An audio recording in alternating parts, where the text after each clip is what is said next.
Alors avec nous en plateau, Anne Dissès, bonsoir. Bonsoir. Anne Dissès, vous êtes journaliste, vous avez été correspondante pour RFI en Afrique du Sud pendant de longues années, dans les années 90 et 2000. Oui, non, oui. Oui, c'est ça. Alors on le voit, Mandela est devenu une icône dans son pays, pour les Blancs et pour les Noirs. C'est un culte quasi religieux pour certains, mais toujours beaucoup de respect. Même chez les Blancs les plus radicaux, il y avait du respect pour Mandela.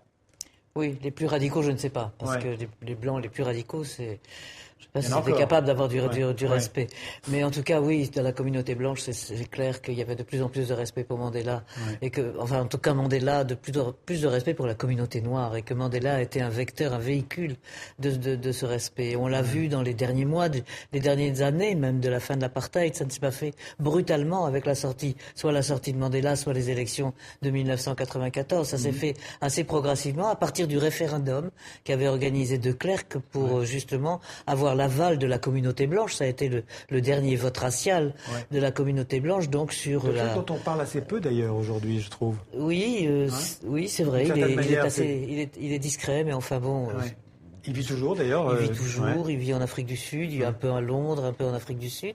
Et il s'est remarié parce que sa femme a été assassinée, mariquée.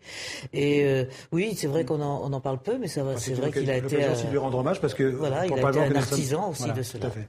Alors on va en reparler avec vous, Nelson Mandela. Alors avant de reparler de cette nation arc-en-ciel, comme on dit d'aujourd'hui, revenons un peu sur le système de l'apartheid.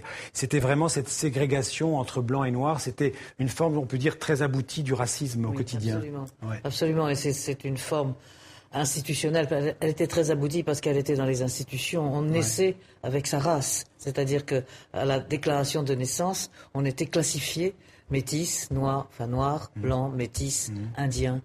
Et donc, ça vous suivait toute sa vie. Et en fonction de sa race, on logeait dans certains quartiers et pas dans d'autres. On allait dans certaines écoles et pas dans d'autres. On travaillait dans des quartiers et le soir, on n'y logeait pas. Il fallait rentrer dans les townships, dans les ghettos, en fait. Voilà, ce qui s'appelait un passeport intérieur, un pass. Et qui justifiait de sa présence dans un quartier qui n'était pas le vôtre. Ouais. Pour vous, Anne Dissès, quel est l'héritage principal de Mandela ? Cet esprit de réconciliation, il est sûr que vraiment ça a été ce qui a marqué le plus. Et pas seulement dans les développements après la sortie de prison, mais à sa sortie même de prison. C'est-à-dire il est sorti sans un mot de revanche, sans un mot de haine. Et dès avant sa sortie de prison même, ça a été préparé par l'ANC et par des leaders comme Joe Slovo, par exemple. Le parti clandestin, puis qui est devenu le parti en fait de Nelson Mandela. Qui était devenu légal.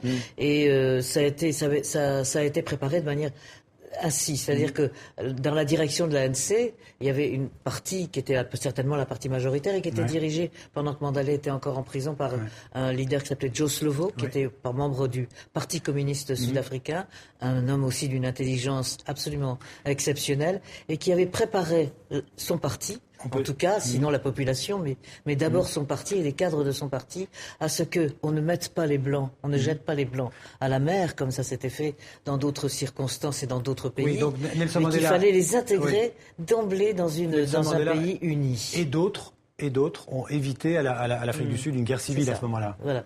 Alors, est-ce qu'ils ont évité une guerre civile? Avec des si, on peut tout faire. Mais c'est vrai qu'il y avait une tension quand même qui était très forte. Il y avait une majorité de blancs, en tout cas beaucoup de blancs qui avaient peur de l'avenir. Il y avait une angoisse très forte dans la société, dans la communauté blanche, même dans la communauté noire, parce que personne ne savait vraiment où on allait à ce moment-là. Moi, je suis arrivé à ce moment-là et je croyais bien connaître l'Afrique du Sud. Je croyais avoir du background, comme on dit, sur l'Afrique du Sud, parce que j'avais rencontré les dirigeants en exil, etc. Et je suis arrivé là-bas et j'ai demandé à RFI, attendez, donnez-moi quelques semaines parce que je ne comprends rien, parce que c'est pas du tout caricatural comme on le voyait nous d'ici. C'est-à-dire que les blancs d'un côté qui sont les méchants et les noirs de l'autre qui sont les gentils, et qu'il fallait tout repenser justement à la lumière de ces débats permanents qui avaient un peu... Malheureusement, le temps passe très vite. En un mot, les successeurs de Mandela, pas vraiment à la hauteur du maître en tout cas. On verra leur bilan. On verra leur bilan. Je crois qu'il n'y a que comme ça qu'on peut les juger. Mais c'est vrai que la situation en Afrique du Sud aujourd'hui est assez préoccupante. Merci Anne Dissès, merci beaucoup.